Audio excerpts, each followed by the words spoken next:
مرا ای دوست ختلانی صدا کن، با مهر دل بدخشانی صدا کن. ز دروازم ز خاروغم ز ونجم، بیای و همچو وخیانی صدا کن.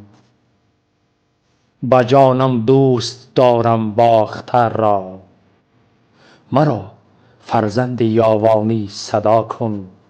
به عدل و داد من نوشیروانم، مرا کسرای ساسانی صدا کن.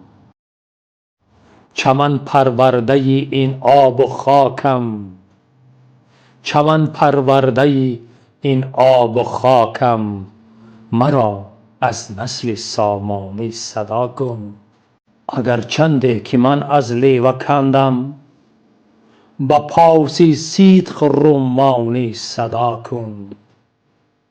خجندیم حصاریم ز اشتم، به محفل همچو رشتانی صدا کن.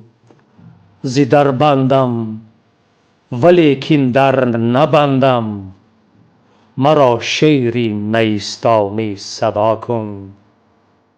ز هفت کولم من از شنگ شریفم، دلت خواهد وغشتانی صدا کن.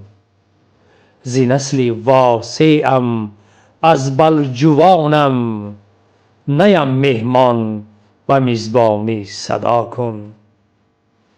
ز کشتودم ز واروی لطیفم، تبسم ساز و رخشانی صدا کن.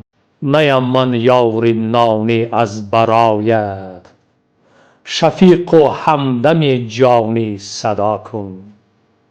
منم پزمان روی بی غبارت، تو هم من را به پزمانی صدا کن.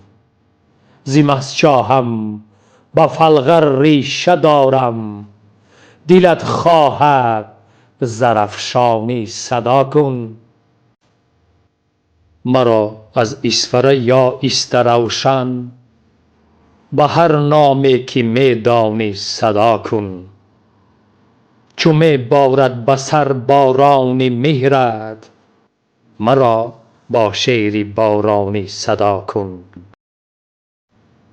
دوشنبه قبله ارمان من شد، مرا چون تاجیکستانی صدا کن. مرا چون تاجیکستانی صدا کن.